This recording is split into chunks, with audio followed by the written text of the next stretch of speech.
नमस्कार साथियों। तो आज है 18th ऑफ जून 2026। दोस्तों, बाजार back to back 5 trading session से रिकवर कर रहा है। क्या लगता है कि कल यानी छठे ट्रेडिंग सेशन में रिकवर कर जाएगा?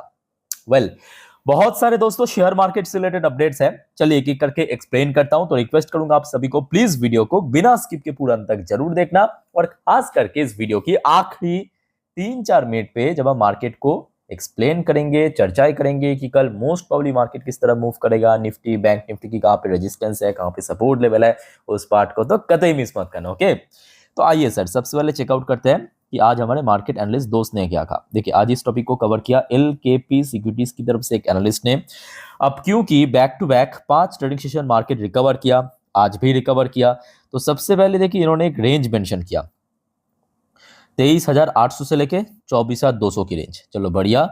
अच्छा, अगर हम बात करें 24,200 इनकेस अगर क्रॉस करके निकल गया, तो अपर साइड में 24,200 के बाद 24,500 की हर्डल पॉइंट मेंशन किया। अब मान लीजिए कि अगर किस्मत खराब है और 24,000 की जो सपोर्ट लेवल उसको ब्रेक करके नीचे चला गया, तो 23,800 की लेवल मेंशन किया। ठीक है, बट मोस्ट प्रोबेबली 24,000 के लेवल कल ब्रेक कर पाना थोड़ा सा टफ होगा। अगर 24,000 के ऊपर स्टे भी कर गया तो भी बढ़िया। खैर दोस्तों, इस टॉपिक को देखिए कवर किया मनी कंट्रोल की तरफ से दूसरे एक और एनालिस्ट ने। देखिए, बाजार के बारे में अपने एक विचार रखा, technical view, consolidation likely but overall positive trend eventually likely to drive Nifty 50 toward 24,500। तो दूसरे एनालिस्ट ने एक तरफ कहा कि मार्केट में कंसोलिडेट मतलब मार्केट कंसोलिडेट कर सकते हैं, बट ओवरऑल जो मार्केट की आउटलुक है वो काफी पॉजिटिव है, और अगर निफ्टी 50 में मूवमेंट हुआ तो 24,500 इमीडिएटली पहुंच सकता है। ठीक है, और बैंक निफ्टी के लिए जो टारगेट रखा है 58,500। अच्छा, नीचे की तरफ भी एक रेंज मेंशन किया 24,000 से लेके 24,500। खैर, इस टॉपिक को दोस्तों हम इस वीडियो की आखिरी 3-4 मिनट पे अच्छे से चर्चा करेंगे, समझेंगे, तो अंत तक बने रहिए। चलिए, अब कुछ इंपॉर्टेंट जानकारी मैं आपको समझाता हूं, तो मेरे साथ ध्यान से सुनना, समझना और यहाँ पे देखते जाइए। अच्छा, सबसे पहले देखिए, आज भारत की नेट डायरेक्ट टैक्स कलेक्शन की डेटा आउट हुआ।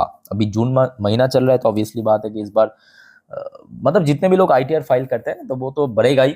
तो इस बार भारत की net direct tax collection 5.2 lakh crore पे पहुंच चुका है, और ईयर ऑन ईयर मतलब 2025 के साथ अगर हम कैलकुलेट करें, ये 17 जून तक की डेटा है, 14.6% बढ़ गया। तो मतलब काफी लोग इस बार ITR वगैरह फाइल किया, और इस बार टैक्स कलेक्शन बहुत बढ़िया रहा सरकार की। चलो आगे बढ़ते हैं।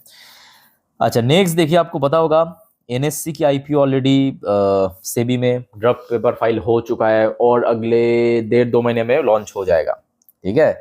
अच्छा, यहाँ पे जो सेंट्रम जो स्टॉक ब्रोकिंग की तरफ से जो रिपोर्ट निकल के आ रहा है, NSE ने जो ड्राफ्ट पेपर फाइल किया IPO की, उसका वैल्यूएशन आज जो बॉम्बे स्टॉक एक्सचेंज यानी BSE की शेयर ट्रेड होता है ना, उसकी वैल्यूएशन से भी 15 से 20% डिस्काउंटेड वैल्यूएशन में रखा गया।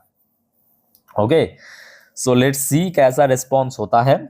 भाई तो NSE IPO को कुछ भी अगर जानकारी मिल गया तो मैं आपको जरूर इन्फॉर्म कर दूंगा।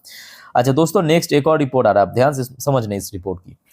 $200 billion export opportunity for India to BRICS. BRICS मतलब जो हमारे ग्रुप है, Brazil, Russia, India, China, South Africa. तो ये 5 ग्रुप की जो मतलब 5 देश की जो ग्रुप है, ब्रिक्स कहा जाता है, पता होगा आपको। अब इस ब्रिक्स ग्रुप में क्या है कि देखिए, बहुत जल्दी ये भी आपको पता होगा कि ब्रिक्स करेंसी भी लॉन्च हो सकता है। अभी हुआ नहीं ऑफिशियली, बट हो सकता है। और इन ब्रिक्स में बहुत सारे देशों के साथ हम लोग लोकल करेंसी में भी जो ट्रेड करते हैं, मतलब इंपोर्ट एक्सपोर्ट करते हैं, इसकी रशिया हो गया, साउथ अफ्रीका हो गया, साउथ अफ्रीका भी बहुत सारे देशों के साथ। ठीक है, सो अब जो यहाँ पे रिपोर्ट निकल के आ रहा है, 2030 के अंदर भारत के लगभग $200 बिलियन की एक्सपोर्ट अपॉर्चुनिटी है ब्रिक्स ग्रुप में। ठीक है, लेट्स सी। अच्छा, वैसे दोस्तों देखिए, मार्केट हो सकता है कि थोड़ा स्ट्रगल कर रहा है। अब उसके पीछे वजह भी है, एक तरफ वॉर चल रहा है, अभी तो वॉर खत्म हो चुका है, बट फिर भी वॉर की वजह से आपकी एनर्जी क्राइसिस, ऑयल प्राइस में गेनिंग, और ऊपर से वेदर भी अच्छा नहीं है, एल नीनो है ना। तो जिस वजह से भारत की जो कंपनी की अर्निंग या प्रॉफिट मार्जिन, वो लगभग 150 BPS या 150 बेसिस पॉइंट या परसेंटेज वाइज 1.5% इस बार ड्रॉप हो सकता है। ठीक है, ये रिपोर्ट आया है। ठीक। अच्छा, यहाँ पे एल नीनो की जब बात हो ही रहा है, एक और रिपोर्ट आप देखिए इसके साथ रिलेटेड कि India facing 41% rainfall deficit as south west monsoon stall over Maharashtra. So basically El Nino की वजह से भारत में इस बार 41% की रेनफॉल में डेफिसिट हो सकता है, मतलब कम हो सकता है, लगभग 40-41% के आसपास, जो कि पर्टिकुलरली एग्रीकल्चर सेक्टर के लिए बहुत ज्यादा नुकसान पहुंचेगा, बहुत ज्यादा नुकसान पहुंचेगा एक्चुअल में, ठीक है, एग्रीकल्चर सेक्टर में। सो लेट्स सी, अगर ऐसा ना हुआ तो बेटर है, मैं तो चाहता हूं नहीं हो, बट फोरकास्ट तो बार बार किया जा रहा है। अच्छा, एक इंडिविजुअल कंपनी की शेयर दोस्तों, कल इसको वो नजर रखना, याद करके बजाज ऑटो, ऑलरेडी एक बार मैं आपको इन्फॉर्म कर चुका हूं, बस एक बार रिमाइंडिंग पर्पस देख लीजिए। बजाज ऑटो ने जो रिसेंटली क्वार्टर फोर रिजल्ट के साथ 5,633 करोड़ की बाईबैक का अनाउंसमेंट किया था, जिसका रिकॉर्ड डेट आज कंपनी फिलहाल फिक्स कर दिया वेडनेसडे, मतलब अगले हफ्ते 24 जून 2026 को, ठीक है। और याद रखना, इस बाईबैक की जो फ्लोर प्राइस रखा गया था वो था 12,000 पर शेयर, और अभी बजाज ऑटो की शेयर आई थिंक कि 10,000 की रेंज में चल रहा है, ठीक है। अच्छा, नेक्स्ट दोस्तों, एक रिपोर्ट आ रहा है आपकी एक मार्केट एनालिस्ट नीरज देवान की तरफ से, इन्होंने कहा stay invested, keep accumulating quality stocks. तो यहाँ पे आपको समझने की आवश्यकता है इनकी बात को, ठीक है। स्टे इन्वेस्टेड मतलब लगातार इन्वेस्ट करने की इन्होंने कहा, सजेशन दिया है। साथ में क्या कहा कि भाई जो क्वालिटी स्टॉक्स है उसमें ही निवेश करना, आपको उल्टा सीधा शेयर में नहीं कहा इनकी तरफ से, ठीक है। और इनके साथ में दोस्तों एक्स्ट्रा कुछ मैं ऐड भी करना चाहूंगा कि कोशिश कीजिए उतना ही पैसा निवेश करने की, ठीक है। लोग क्या करते हैं पता है, लोगों की सबसे बड़ी गलती, लोगों के पास जितना भी पैसा है सब एकदम उठा के डाल देता है, बाद में जब गिर जाते हैं लोग कहते हैं भाई भाई खत्म हो गया, मैं बर्बाद हो गया। ऐसा नहीं करना चाहिए सर, ये शेयर मार्केट है, ठीक है, यहाँ पे गिरावट भी होगा, गेनिंग भी होगा। सो उतना ही निवेश करना जितना पैसा आपको अगले 5 से 7 साल के लिए निकालने की जरूरत ही नहीं पड़े। समझ आ रहा है बात? चलो आगे बढ़ते हैं। अच्छा, नेक्स्ट दोस्तों, एक सर्वे के हिसाब से देखिए रिपोर्ट आया है कि 70% opinion leaders see India as major global power in 2 decades. मतलब पूरे दुनिया की 70% जो लीडर्स हैं, चाहे वो प्रेसिडेंट हो सकता है, प्राइम मिनिस्टर हो सकता है, 70% प्राइम मिनिस्टर ये कहा, अपने ओपिनियन शेयर किया कि अगले 2 डिकेड में, 2 डिकेड मतलब अगले 20 साल पे भारत एक मेजर ग्लोबल पावर बन जाएगा। ओके।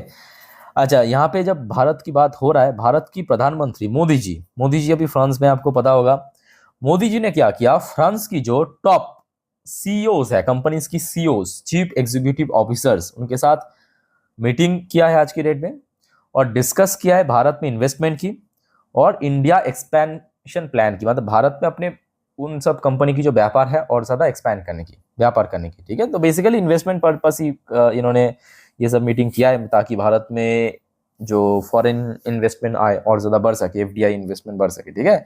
आशा रखता हूँ अगर ऐसा हुआ तो बढ़िया।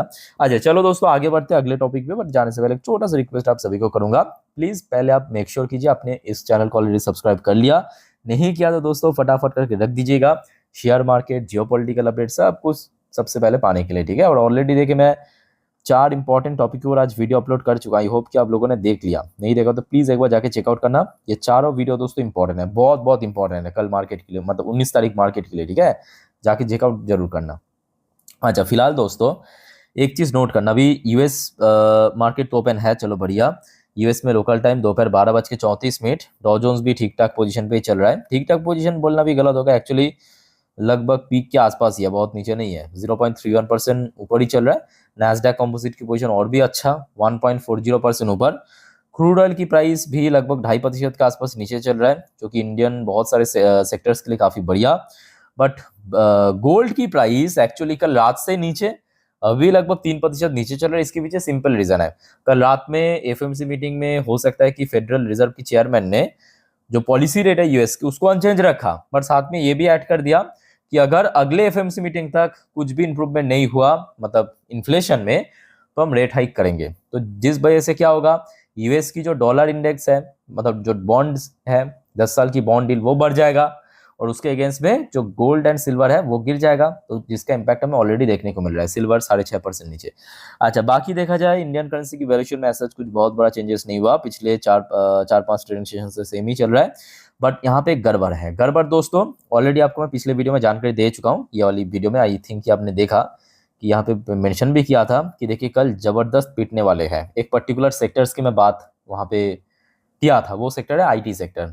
और फिलहाल आप देख सकते हो जो हमारे इंडिया की ट्रेडिशनल आईटी कंपनी यूएस में लिस्टेड है, जैसे कि विप्रो एडियर वर्शन लगभग 5.5-6% नीचे गिर चुका है। इन्फोसिस में गिरावट और ज़्यादा हो चुका है, लगभग 7-8% के अराउंड। तो इसके पीछे मेन कारण क्या है? एक्सेंचर। एक्सेंचर आपको पता होगा दुनिया की लार्जेस्ट आईटी कंपनी आज की डेट में शाम के वक्त आके कह दिया कि भाई हम अपना जो ग्रोथ गाइडेंस कट करने वाले हैं, पहले जितना दिया था कट कर दिया। तो एक्सेंचर में गिरावट हो गया 15-16% अभी यूएस मार्केट में, और जिसके देखा देखी कल आईटी सेक्टर में गिरावट हो सकती है। तो आप लोग मेंटली प्रिपेयर होकर चलिए, कल आईटी सेक्टर से तो एटलीस्ट कुछ हेल्प नहीं मिलेगा मार्केट को, ठीक है, बट बैंकिंग सेक्टर से मिल सकता है। अभी देखिए इन आईसीआईसी बैंक की एडीआर वर्शन 0.86% पॉजिटिव में चल रहा है, दूसरी तरफ एचडीएफसी बैंक की एडीआर वर्शन 1.31% पॉजिटिव में चल रहा है। अब क्योंकि यहाँ पे इन्फोसिस और विप्रो की एडीआर वर्शन गिर गया, गिफ्ट निफ्टी जिस वजह से नीचे चल रहा है, अदरवाइज नीचे नहीं होना चाहिए था। आप में से बहुत सारे जो व्यूअर्स हैं, मुझे आई थिंक कि दिन की सेकेंड या तो फर्स्ट वीडियो में पूछ रहा था कि सर मार्केट क्लोज होने के बाद गिफ्ट निफ्टी सडनली 150 पॉइंट गिर क्यों गया? गिर इसलिए गया क्योंकि एक्सेंचर की जो ग्रोथ गाइडेंस में कट किया है, जिस वजह से तुरंत हमने देखा एक्सेंचर की शेयर गिरा प्री मार्केट में। तो उसके देखा था कि इन्फोसिस विप्रो की एडीआर वर्शन भी गिरा। और अभी आप देख सकते हो जिस वजह से ये रियल टाइम डेटा मैं आपको दिखा रहा हूँ, रात 10:06 की एकदम ताजा अपडेट। आज दोपहर को देखिए जब हमारे क्या हो गया, हाँ, निफ्टी 50 क्लोजिंग दिया था, उस टाइम पे जो गिफ्ट निफ्टी की क्लोजिंग पोजीशन था उस हिसाब से 147 पॉइंट नीचे आ चुका है, ठीक है भाई। तो दोस्तों ये अभी की अपडेट है, आशा रखता हूँ कि कल सुबह ओपन होते होते मतलब कुछ चेंजेस होता है तो बढ़िया। तो कल सुबह दोस्तों मैं अपनी इंस्टाग्राम स्टोरी में दे दूंगा सुबह की जो गिफ्ट निफ्टी और क्रूड ऑयल की प्राइस, आप लोग सिर्फ चेक कर लेना, ठीक है, मेरे इंस्टाग्राम स्टोरी, जिसका लिंक आपको इस वीडियो के नीचे डिस्क्रिप्शन बॉक्स में मिल जाएगा। आइए आगे बढ़ते दोस्तों। आज वैसे तो एफएस ने फिर से बेचा है, आज एफएस ने थोड़ा सा बेचा है, ये सच है। 1025 करोड़ के आसपास एफएस ने बेचा है और डीएस ने खरीदा 3516 करोड़ की शेयर। अच्छा, वैसे दोस्तों बहुत सारे नई जियोपॉलिटिकल अपडेट्स भी आया है, जिसको मैं अगले वीडियो मतलब रात की 12 बजे की वीडियो में कवर करने वाला हूँ। सो प्लीज मिस मत करना अगले वीडियो, ठीक है। आप अगर जल्दी सो जाते हैं सर कोई दिक्कत नहीं है, आप सिर्फ चैनल को सब्सक्राइब करके रखिए, सुबह उठ के चेक कर लेना जरूर, ठीक है, क्योंकि मार्केट के लिए काफी वाइटल है। अच्छा, फिलहाल आज TA35 इजराइल की टॉप इंडेक्स क्लोजिंग दिया 0.88% पॉजिटिव में। ओके, सो मार्केट से रिलेटेड जितने भी इंपॉर्टेंट अपडेट था मैं आपको दे चुका हूं। अब चलिए मार्केट एनालिसिस वाला पार्ट के ऊपर आपको लेके चलता हूं। मैं ओपन कर लिया निफ्टी 50 की लास्ट 3 महीने की कैंडलस्टिक चार्ट पैटर्न। अच्छा, अब जो बात आपको मैं बताने जा रहा हूं ध्यान से मेरी बात को सुनना, अच्छे से ऑब्जर्व करना। अच्छा, सबसे पहली बात, कल इंपॉर्टेंट कुछ सेक्टर है जिसको नजर रखना, सबसे important most important IT sector. IT sector कल दोस्तों बिल्कुल ही मार्केट को हेल्प नहीं करेगा, ऊपर से मार्केट को गिराने की कोशिश करेगा, इतना 90% कंफर्म है, ठीक है, 90% कंफर्म है कि आईटी सेक्टर कल मार्केट को गिराने की कोशिश जरूर करेगा। और निफ्टी 50 में तो ढेरों सारे आईटी कंपनी है ना, TCS, Infosys, Wipro, HCL technology, LTM, Tech Mahindra, सब आपके आईटी निफ्टी 50 में है, ठीक है, तो वहां से तो बिल्कुल हेल्प नहीं मिलेगा। सो कल दोस्तों अगर बाजार को कोई बचा सकते हैं तो वो है हमारे बैंकिंग सेक्टर। कल बैंक दोस्तों बाजार को बचा सकता है, नोट करना। इसके अलावा ऑटो सेक्टर में भी एक डिसेंट वेटेज है, ठीक है, तो ऑटो सेक्टर भी इंपॉर्टेंट है। तो ये 3 सेक्टर मैं कहूंगा कल के लिए इंपॉर्टेंट है। आईटी से हेल्प नहीं मिलेगा, बट ये 2 सेक्टर अगर चल गया, और स्पेसिफिकली एक शेयर का नाम लूंगा जरूर, वह रिलायंस इंडस्ट्री। ये 3 मतलब 2 सेक्टर और एक शेयर अगर चल गया, मार्केट रिकवर करेगा, अदरवाइज मार्केट में थोड़ा सा वॉलेटिलिटी बने रह सकता है, ठीक है। अच्छा, अब आ जाइए थोड़ा सा हम देखते हैं यहाँ पे चार्ट पैटर्न में क्या बता रहा है। देखिए एक दिन की चार्ट पैटर्न है, मतलब यहाँ पे जितने भी कैंडल्स है सब एक एक दिन को रिप्रेजेंट कर रहा है। अच्छा, अब नोट करते जाइए। सबसे पहले यहाँ पे आपको 2 इंडिकेटर्स दिख रहा है, ब्लू कलर की लाइन यानी 20 डेज की ईएमए मतलब एक्सपोनेंशियल मूविंग एवरेज। अच्छा, रेड कलर की लाइन ये है आपका 50 दिन की ईएमए, ठीक। बेसिकली देखिए कुछ इंडिकेटर्स है जिसके तुम्हें पता चलता है कि कहाँ पे रेजिस्टेंस, कहाँ पे सपोर्ट वगैरह अप्रोक्सीमेटली अंदाजा मिल जाता है, ठीक है। अच्छा, कल के लिए सबसे जो क्रूशियल लेवल सबसे क्या कहा क्रूशियल लेवल, वो क्या है 24,200, जहां पे आज हर्डल फेस किया। ठीक है, चलो अच्छी बात है। अच्छा अब आ जाइए थोड़ा सा हम सपोर्ट पॉइंट को डिफाइन करते हैं। सपोर्ट पॉइंट को डिफाइन करेंगे हम 4 घंटे की चार्ट पैटर्न, ध्यान से अब देखते जाइए। आज जिस लेवल पे क्लोजिंग दिया, आज जिस लेवल पे क्लोजिंग दिया, उस हिसाब से सबसे पहला जो सपोर्ट बनेगा, एक आज जहां पे इंटरडे लो टच किया, दूसरा 24 आवर के लेवल। तो सबसे पहला जो सपोर्ट पॉइंट है कल के लिए नोट करते जाइए, आज जहां पे इंटरडे लो टच किया यानी 24,050 से लेके 24,000, ये क्या सबसे पहला सपोर्ट जोन क्लियर हो चुका है। ये क्या सबसे पहला सपोर्ट लेवल। ठीक है, अच्छा अब बात करेंगे दूसरा सपोर्ट लेवल क्या पे। दूसरा सपोर्ट लेवल देखिए, ध्यान से नोट करना। मान लीजिए कि कल बहुत बुरी किस्मत है सबकी और 24,000 के लेवल निफ्टी ब्रेक करके नीचे आ गया। ठीक है, तो क्या होगा, तो नीचे की तरफ आप देख सकते हो जो रेड कलर की लाइन है एक दिन की चार्ट पैटर्न पे, जिसका नंबर अप्रोक्सीमेटली 23,800 के आसपास चल रहा है। ठीक है, तो दूसरा सपोर्ट लेवल बनेगा 23,850 क्लियर। और ऊपर की तरफ रेजिस्टेंस मैं कहूंगा इमीडिएटली जो भी है 24,500 के आसपास है, जो कि अप्रैल की महीने पे हिट किया था, अप्रैल और मई पे दो बार हिट किया था। नोट करना, यहाँ पे अप्रैल पे हिट किया था और मई पे भी हिट किया था। कौन सा लेवल है 24,500, तो इमीडिएटली हडल पॉइंट और नियर टर्म टारगेट यही रहेगा। ठीक है, अच्छा अब आ जाइए थोड़ा सा बैंक निफ्टी को हम डिफाइन करते हैं। देखिए बैंक निफ्टी कल मसीहा बन सकता है मार्केट की, क्यों, क्योंकि सबसे पहली बात बैंक निफ्टी की क्लोजिंग बहुत तगड़ा चल रहा है और बैंक निफ्टी के लिए कल सबसे इंपॉर्टेंट लेवल मैं कहूंगा 58,000 के लेवल, जहां पे आज हिट किया है, अनफॉर्चुनेटली क्रॉस नहीं कर पाया, थोड़ा सा नीचे क्रॉस किया। तो कल 58,000 के ऊपर अगर सस्टेन कर गया, 58,000 के ऊपर अगर सस्टेन कर गया तो बैंक दोस्तों मार्केट को बचा सकता है। ऐसे में 58,000 अगर क्रॉस कर गया तो अपर साइड में जो 58,500 और 59,000 ये जो रेंज है एक टाइम पे सपोर्ट मिला था। आज की बात मैं नहीं कर रहा हूं, मैं बात कर रहा हूं जनवरी फरवरी की। ये देखिए इस साल की शुरू में जनवरी फरवरी की मैं बात कर रहा हूं, वहां पे कुछ समय के लिए सपोर्ट मिला था, तो वहीं पे बन जाएगा अगला हडल पॉइंट, मतलब 58,500 से लेके 59,000 की जोन। ठीक है, बट हाँ अगर कल बैंक निफ्टी फेल हो गया 58,000 को रिक्लेम करने में, तो भाई कोई फायदा नहीं है। रफली आप मान के चलिए 1,000 पॉइंट, क्योंकि बैंक की रेंज थोड़ा ब्रॉड होते हैं, तो नीचे की तरफ 57,000 की सपोर्ट पॉइंट है। ठीक है, सो दोस्तों मैं आपको निफ्टी 50 बैंक निफ्टी क्लियरली समझा दिया डिटेल में। फिर भी आपको कोई कंफ्यूजन है या डाउट्स है प्लीज कमेंट बॉक्स में कमेंट करके बताइए। अच्छा जाने से पहले जो आपको मैं बार बार कहता हूँ याद रखना, मार्केट बहुत वॉलेटाइल है, रिस्की है, सो गलती से भी एफएनओ ट्रेडिंग ये सब चक्कर में प्लीज मत पड़ना। नॉर्मली आप वीडियो देखिए, सीखिए, जानिए।